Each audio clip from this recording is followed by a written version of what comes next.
Misalnya ada yang, oh saya punyanya 2 juta, ya baik kalau begitu. Tiap bulan ya? Tiap bulannya. Lalu ada yang 7,5 juta, ya baik. Kemudian ada yang 4,5 juta.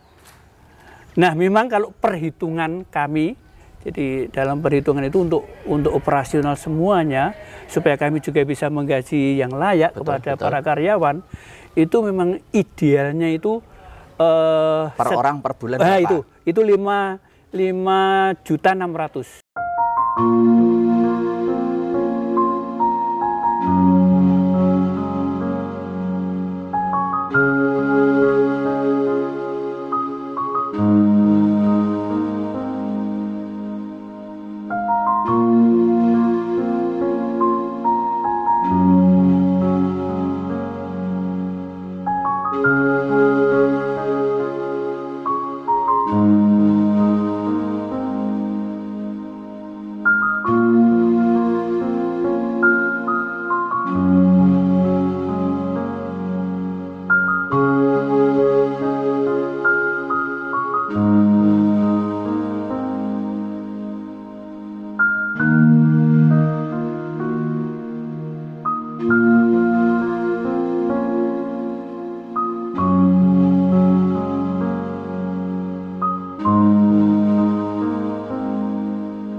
Assalamualaikum warahmatullahi wabarakatuh. Selamat siang, salam sejahtera untuk kita semua pemirsa Jateng Pos TV. Berjumpa lagi dengan saya Pujan Saidan dari channel YouTube Jateng Pos TV, channel YouTube miliknya Koran Jateng Pos di Semarang. Kita pengen tanya, Pak, ini namanya Panti Lansia apa? Lokasinya di mana? Terus mengelola berapa lansia, Pak? Ya, terima kasih, Mas. Jadi yang Wisma Lansia Harapan Asri ini tinggalnya atau alamatnya itu di Jalan Tusam Raya 2A Banyumanik, Semarang. Kemudian ini Wisma Lansia yang pertama. Kemudian kami saat ini sedang membangun Wisma Lansia di BSB. Oh, tapi masih dalam proses ini. Jadi diharap. Di komplek BSB Ngalian sana. Iya. Ijen itu ya?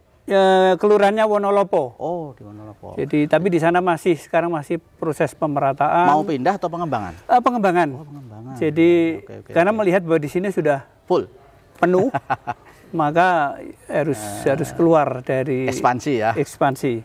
Oke, berapa di sini, ada berapa lansia yang ditampung di sini? Saat ini ada 75 lansia, penghuni. Jadi kami menyebutnya ya penghuni. Iya, penghuni ya. Atau juga ya bulan, tapi kami lebih familiar penghuni begitulah. Ya. Kakek nenek kita ya. Kakek nenek kita. Kakek nenek kita ya. Dari 75 penghuni itu yang dominan itu oma-oma atau ibu-ibu. Ibu-ibu ya. dibanding dengan yang bapak. Bapak ya. Mengapa? Nah ini yang bagi saya menarik. Ketika saya tanya, kenapa toh kok tinggal di sini? Ya karena di sini yang mengelola bruder-bruder. Bruder-bruder itu apa? Saudara laki. Lalu mungkin mereka lalu butuh perhatian. Saya tidak tahu persis. Tapi walaupun di dalam pelaksanaannya kami toh yang menjalankan itu adalah para suster perawat-perawat itu. Dan sebagian besar perawatnya itu pasti perempuan, karena yang lebih fleksibel. Oke. Gitu, Pak. Kenapa itulah maka di sini banyak nenek kita ya, daripada kakek-kakek. Betul. Oke, kemudian beliau-beliau itu dari kalangan apa Pak tinggal di sini Pak? Itu dari bermacam-macam. Jadi kalau saya sebut dari asalnya saya dulu ya Pak ya. Jadi di sini ada yang dari Surabaya, kemudian Jogja, Jakarta, lalu Kudus, Pekalongan, Semarang tentu saja. Nah mereka ini ada yang dulu menjadi pejabat, jadi dulu juga pernah anggota DPRD. Pernah? Ada. Lalu tentara, kolonel itu juga ada. Kemudian dari kejaksaan juga. Lalu, nah mereka sebagian kalau tidak salah ya terakhir NH Dini juga tinggal di sini. NH Dini juga tinggal di sini. Semarang ya. Betul ya. NH Dini. Nah kemudian juga sampai meninggalnya sudah di sini ya. Meninggalnya di sini. Setahun lalu ya. 2 tahun lalu. 2 tahun lalu ya. Oke. Ya waktu itu kecelakaan ya. Jadi NH Dini pun masa tuanya milih tinggal di panti Wisma Lansia Harapan Asri ini ya. 5 tahun. 5 tahun. Dia tinggal di sini. Dan itu juga menyenangkan bagi saya. Oke. Tapi selain itu juga ada beberapa yang dulu karyawan, misalnya ada bagian dari HRD Gramedia. Ada juga. Sampai sekarang ini masih ada. Oh, sekarang masih di sini. Terus juga beberapa yang orang Indonesia, kelahiran Indonesia, lalu tinggal di Eropa atau Amerika 30 tahun atau 40 tahun. Nah, mereka lalu datang ke sini. Begitu sudah usia tua, pulang ke Indonesia, pilih tinggal di sini. Iya. Nah, akhirnya di situ bagi saya sudah kalau mau tinggal di sini, mari kita sama-sama. Dan ini mitra saya kalau begitu untuk diskusi. Oke. Kalau mantan pengusaha begitu? Nah, juga ada juga, yang dulu pengusaha kemudian, nah mereka ini lalu pilih tinggal di rumah-rumah, di unit-unit rumah begitu. Oh gitu, di sini ya. Berarti masih bisa menikmati hidup kayak di rumah sendiri meskipun di dalam panti ya. Betul. Jadi di situ kan ada satu unit rumah yang terdiri dari kamar, tapi juga ada ruang makan, kemudian ada ruang tidur, ada ruang tamu, lalu bisa menikmati. Jadi seperti di rumah sendiri begitu. Itulah yang membuat mereka nyaman ya di sini ya. Iya. Seperti tidak tinggal di satu bangsal yang terkotak-kotak, tapi bisa menikmati seperti suasana rumah sendiri ya. Betul, walaupun di sini kami juga ada bangsal. Jadi ada bangsal juga. Kami karena kelasnya juga asalnya juga dari macam-macam. Ada yang dari sisi ekonomi dulu dia memang orang sukses, kemudian juga ada yang dari keluarga yang tidak mampu. Oke Pak, kalau fasilitas tempat tinggalnya apa saja, seperti apa kira-kira tadi? Dijelaskan lagi. Kalau yang fasilitas itu gini, jadi kami ada yang pavilion, ada yang VIP, ada yang kelas 1 dan ada bangsal. Gitu. Nah, kalau bangsal itu ya pada umumnya 1 unit begitu untuk 8 orang penghuninya. Lalu kalau yang kelas 1 itu 1 kamar 2 orang. Kemudian kalau yang VIP itu 1 kamar sendiri atau juga suami istri. Sedangkan yang pavilion itu 1 unit rumah yang bisa diisi oleh suami istri atau juga seorang diri, atau boleh juga kakak adik. Nah itu kecuali ya ini yang bagi saya menariknya ini yang perlu saya sampaikan. Kalau yang di pavilion ini mereka ini membangun sendiri.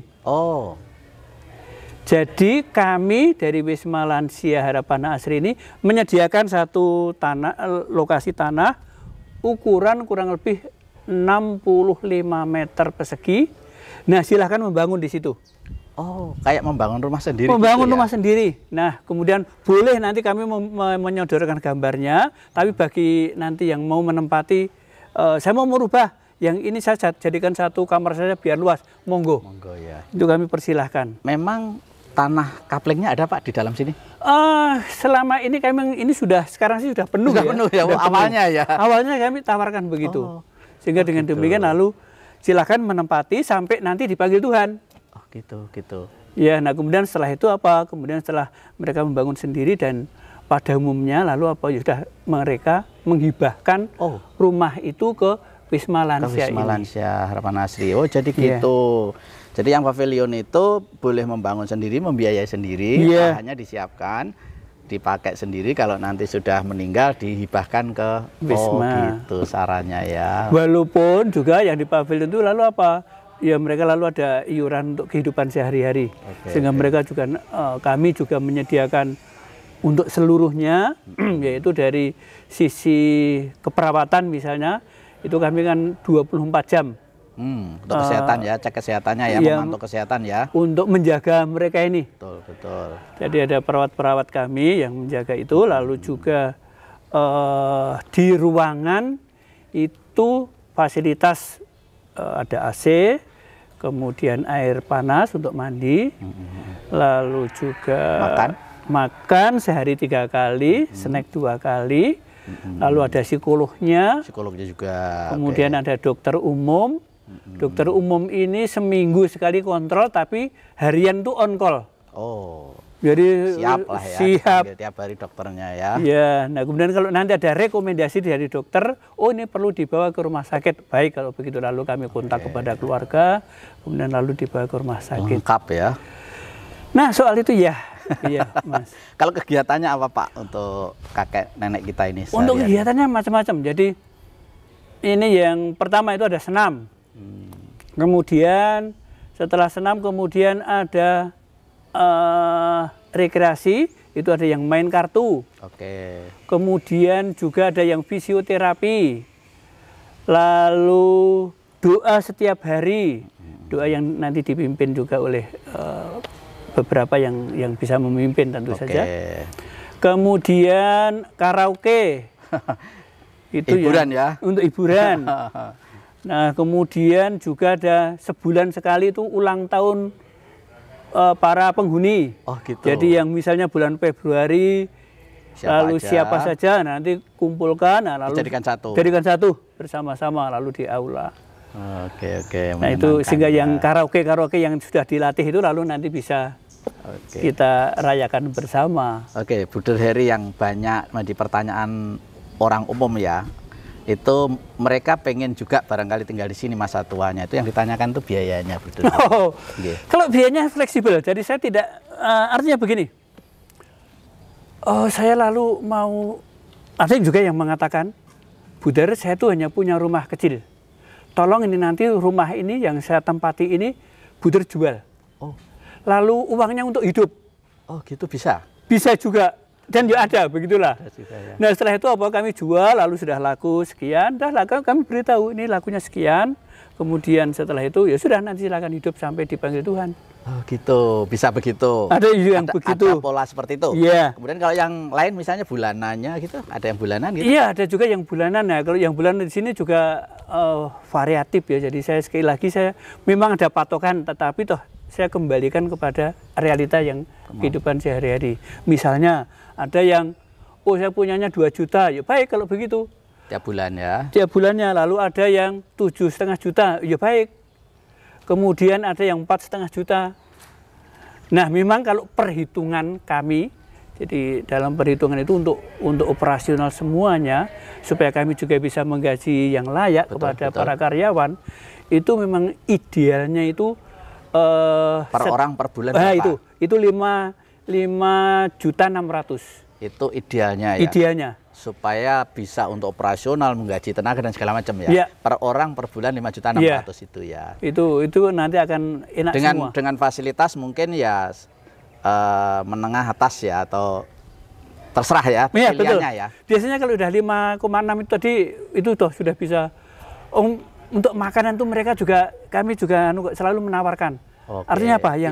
Pilihan begitu. Kecuali, kecuali kalau yang sakit, diabetes, ya sudah kami sesuai dengan dokter, lalu harus makan seperti ini. Itu pun ya kadang-kadang sekali-sekali kami diberi makanan yang istimewa, ya sudahlah kalau begitu. Gitu ya.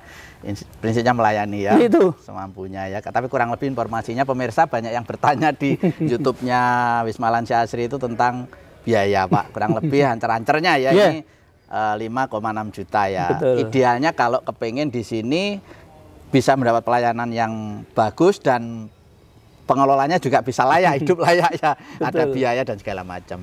Oke. Tapi pilihannya tadi banyak ya, sistemnya banyak ya. Iya. Oke, Bruder Heri, mereka itu rata-rata alasannya apa kok milih di sini nih? Ini menarik. Kalau saya membuat pengelompokan, itu yang pertama kemauan sendiri. Kemauan sendiri. Jadi di sini maka lalu suami istri tinggal di sini. Lalu juga ada yang merasa istri saya sudah meninggal, supaya nanti saya dirawat dengan baik, sudahlah saya tak tinggal di sini. Nah ini yang untuk kemauan sendiri. Maka di sini untuk penyesuaiannya tidak terlalu lama, paling membutuhkan waktu 1 bulan, sudah langsung bisa membaur dengan teman-teman. Karena kemauan sendiri. Kemauan sendiri. Lalu yang kedua, kemauan dari anaknya atau dari keluarganya. Jadi ada anak atau keluarga yang memang ingin menyerahkan ke sini di masa tuanya. Iya, menyerahkan di Wisma. Nah kalau begini baik, tetapi membutuhkan waktu kurang lebih 3 bulan untuk penyesuaian. Karena bukan kehendak sendiri. Bukan kehendak sendiri. Nah disinilah yang lalu peran dari psikolog, peran dari perawat, peran dari kami, lalu yang memberi penjelasan, memberi support, supaya nanti dia lalu cepat menyesuaikan. Itu kenapa keluarga atau anak menyerahkan orang tua di sini itu? Alasannya anak itu biasanya apa itu? Nah yang orang atau putra-putrinya menyerahkan itu karena apa? Yang ada kekhawatiran kalau di rumah nanti, dia kan di rumah sendiri. Sementara yang putra-putrinya ini sudah bekerja baik di luar kota atau di kota lain atau di negara lain. Sudah punya rumah sendiri lah. Sudah punya rumah sendiri. Nah kekhawatiran itu daripada nanti orang tuanya itu tidak ada yang merawat, tetapi ya sudahlah lebih baik yuk kita ke Wisma. Nah itu yang biasanya yang dari kemauan dari anaknya tadi. Walaupun sebenarnya anaknya kan juga baik, mau memberikan yang terbaik kepada orang tuanya. Atau diajak anaknya tidak mau. Nah itu juga betul. Kebanyakan orang tua begitu ya, benar ya. Nanti kalau ikut anaknya, masalah baru lagi malah. Nah, itu penyesuaian dengan istrinya, cucunya. Ya. Maka orang tua kebanyakan tidak mau ikut anaknya itu seperti itu. Lalu daripada di rumah tidak ada yang nungguin, apalagi sudah sepuh, dititipkan di sini ya. Dititipkan gitu di sini supaya bisa nanti bersama-sama dengan yang lain. Bukan karena anak itu tidak mau diikuti orang tua intinya ya. Ya. Betul. Ya. Oke, Bruder. Kemudian apa namanya? Tadi kalau kegiatan sudah ya di sini dapat apa aja. Nah. Suka dukanya nih mengelola kakek nenek kita di sini itu apa? Kan tentu mungkin namanya orang sepuh ya. Ya kalau saya lebih banyak sukanya ya. Yang pertama karena saya bisa belajar dari para penghuni ini dari berbagai disiplin ilmu. Karena yang dulu mereka ini juga orang-orang dari sisi kemampuan inteleknya juga banyak yang baik. Kemudian disitulah saya bisa diskusi. Lalu yang kedua bergaul dengan para lansia ini juga mengasihkan. Dan mengapa mengasihkan? Karena apa? Ada sesuatu yang kecuali yang saya miliki maka saya berikan. Nah mereka juga membutuhkan sesuatu dari kami juga memberikan. Nah disitulah terjadi saling menerima dan saling memberi. Ini yang menjadi kekuatan baik bagi karyawan ataupun juga dari kami sendiri dan juga bagi para penghuni itu sendiri. Kalau duka-dukanya kan pasti ada ya karena sepuh ini. Nah, dukanya itu demikian. Jadi kami lebih kepada keprihatinan begitulah. Jadi ini ketika sebenarnya bagaimana juga bahwa para lansia ini juga makhluk sosial. Artinya bahwa senang ketika dikunjungi anaknya. Hanya repotnya apa? Anaknya yang di luar negeri mau berkunjung ini kan juga tidak bisa setiap bulan. Bahwa setahun sekali bisa berkunjung itu bagi saya sudah luar biasa. Ya, luar negeri masalahnya kan. Nah ini yang lalu yang menjadi hambatan yang kadang saya tuh sudah kangen dengan anak saya, lalu bagaimana? Toh saya mau berjumpa, lalu saya katakan adalah sekarang kan ada kita bisa video call. Betul. Jadi bisa membantu itu. Ya tapi lain ketika datang sendiri, ya saya bisa membayangkan ya, karena dulu waktu mereka mau Pak atau para lansia ini, ketika waktu muda dulu kan tidak ada video callan. Iya. Nah sekarang lalu dihadapkan seperti itu ya oke, untuk ibu nanti belum merasa puas ketika bisa bertemu dengan anaknya sendiri. Banyak yang anaknya di luar negeri di sini? Ada beberapa ya. Ada beberapa ya. Oh, ya, luar biasa. Oke, betul. Kalau terakhir syaratnya apa ini bisa masuk sini nih? Syaratnya itu yang memang usia ya. Usia itu sebenarnya 60 tahun ke atas. 60 tahun ke atas, kemudian tapi ya saya kadang-kadang juga melihat kondisi ya. Saya mengambil contoh ada yang usianya 58. Tetapi ternyata dia ini stroke. Dan anak-anaknya semua bekerja lalu tidak ada yang mengurus. Nah disinilah yang lalu saya timbul kemanusiaannya. Lalu ya sudah kalau begitu. Tidak apa-apa ya. Tidak apa-apa. Tidak harus 60. Nah akhirnya terus tidak harus 60. Nah itu dari sisi usia. Kemudian sisi yang lain pasti yang kedua yaitu penanggung jawab. Oh. Harus ada penanggung jawab. Karena apa? Ketika ada sesuatu kami lalu bisa mendialogkan. Betul. Perkembangan kondisi fisik juga kami tetap harus menginformasikan kepada penanggung jawab ini. Keluarganya atau saudaranya. Iya, atau juga pengampu. Kalau ada ya. pengampu ya oke dengan pengampu. Sehingga dengan demikian kami nanti mudah menginformasikan segala sesuatu yang terjadi. Ini rata-rata masih ada anak dan keluarga atau sudah tidak ada yang di sini nih? Iya, separuh-separuh kalau saya melihat. Ya. Jadi ada yang sama sekali memang sudah tidak ada keluarga ya. Lalu yang berikut ya masih itu tadi ya. Ada dari keluarga. Oke, terakhir Dr. Bruder Heri ada saran apa kepada masyarakat? Nah, yang untuk Bapak Ibu masyarakat, saya berharap bahwa mari para lansia ini, mereka ini sudah berjuang pada masanya. Dan mereka pun saat ini juga ingin berjuang terus, tetapi mengingat bahwa kondisi fisik yang sudah semakin rapuh, semakin sepuh, sehingga dengan demikian tidak seperti dulu lagi, maka kami dengan senang hati dan juga di wisma-wisma yang lain itu juga siap membantu apabila para lansia yang lain ingin bergabung bersama kami atau bergabung dengan wisma lansia yang lain. Dengan senang hati kami untuk menyambutnya dan untuk menerimanya supaya nanti kita bisa menikmati masa lansia ini menjadi bahagia. Tentu saja kami juga berharap dukungan baik moral dan juga material kepada wisma-wisma lansia yang ada di Indonesia ini. Oke, kalau mau menghubungi Wisma Lansia Asri ini ke kontaknya ke nomor berapa? Kontaknya nomor HP 08 5727 930060 Wisma Lansia Harapan Asri. Kemudian nomor telepon 024 747 8034. Oke, terima kasih Bruder Heri, luar biasa penjelasannya sangat lengkap dan ternyata dari penjelasan beliau luar biasa pelayanan di lansia sini ya, lengkap, kemudian fasilitasnya juga luar biasa dan berbagai macam pilihan fasilitas di sini bisa menikmati hidup tidak seperti di panti ya, tapi seperti di rumahnya sendiri juga bisa. Itu yang membuat kakek nenek kita kerasan di sini ya. Bruder, terima kasih sekali. Mudah-mudahan informasi ini bermanfaat buat kita semua. Amin. Terima kasih. Saya Ucan Zaidan undur diri. Assalamualaikum warahmatullahi wabarakatuh. Waalaikumsalam warahmatullahi wabarakatuh.